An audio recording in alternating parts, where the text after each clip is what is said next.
warga Indonesia. Perkenalkan, nama aku Sofiana. Nama aku Citra. Nama aku Riana. Sofi.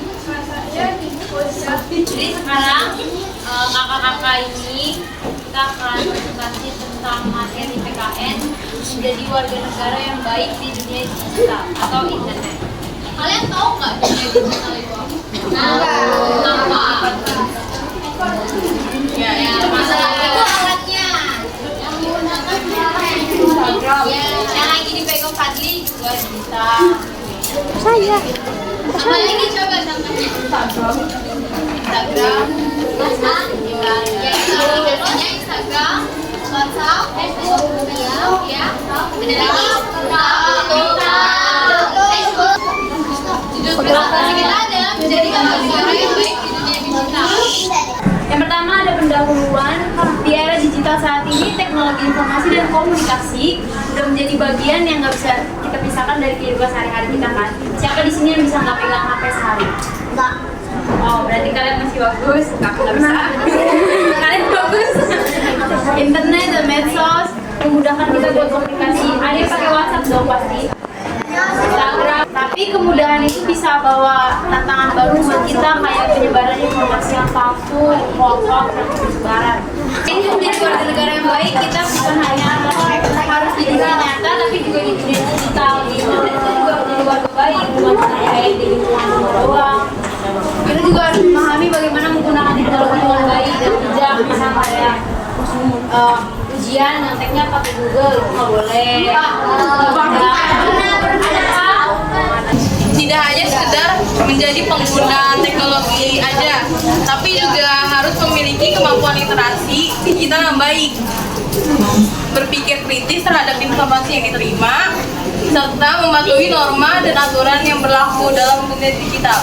Warga negara digital yang baik juga menerapkan prinsip-prinsip seperti menghormati hak cipta, menghindari penyebaran hoax, dan menjaga etika komunikasi di media sosial. Ada karakteristik warga negara digital yang baik. Yang pertama, handal dan mengoperasikan TIK. Kalian tahu TIK itu apa? Tidak. Salah. TIK itu teknologi informasi dan komunikasi. Warga negara digital yang baik mampu menggunakan perangkat dan aplikasi digital yang secara efektif dalam kehidupan sehari-hari. Kalian menggunakan aplikasi di handphone itu untuk apa? Main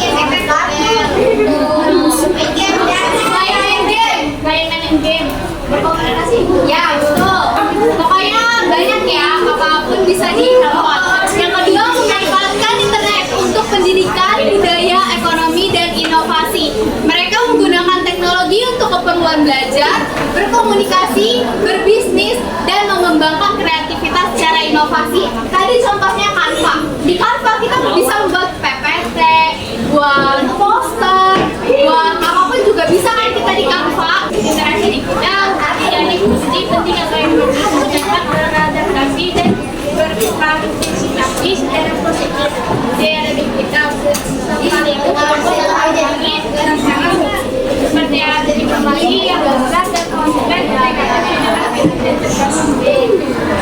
perilaku positif warga negara digital. Yang pertama itu menghormati hak dan kebebasan orang lain, memberi kesempatan orang lain untuk berinteraksi dan menggunakan bahasa yang sopan, serta santun dalam berkomunikasi di dunia digital. Jadi kalian di dalam dunia digital itu harus berkomunikasi secara baik, dan intinya kalian kalau berkomunikasi jangan berkata yang tidak sopan kepada teman ataupun berkasar. Siapa di sini yang berkomunikasi berkata kasar?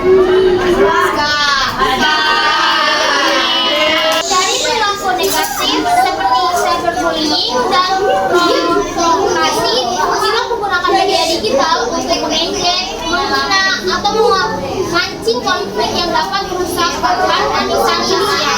Peran PKN di era digital mendorong partisipasi aktif dalam demokrasi digital. Era digital membuka ruang baru untuk keterlibatan warga dalam proses demokrasi seperti petisi daring.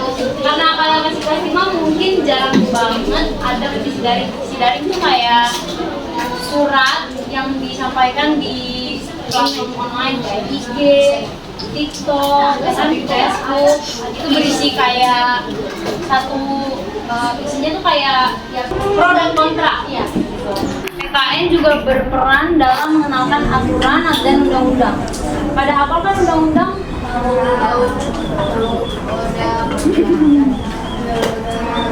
Seperti UU ITE. UU ITE itu adalah undang-undang untuk penyalahgunaan privasi ranah pribadi ya. Kayak misal nih,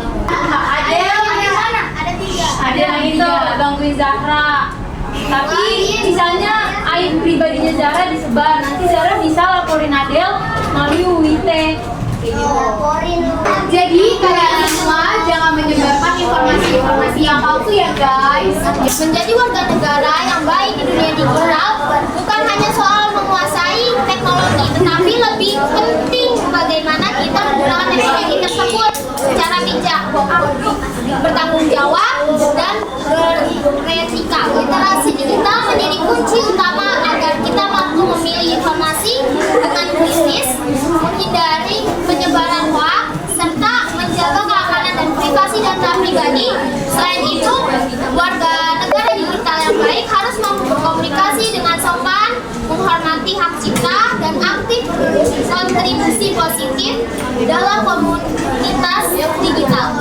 Pendidikan kewarganegaraan berperan penting dalam menanamkan nilai-nilai kebangsaan dan etika digital, sehingga generasi muda dapat menjadi warga digital yang cerdas dan bersih.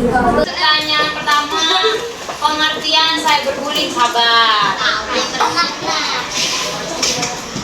Betul, boleh lewat digital.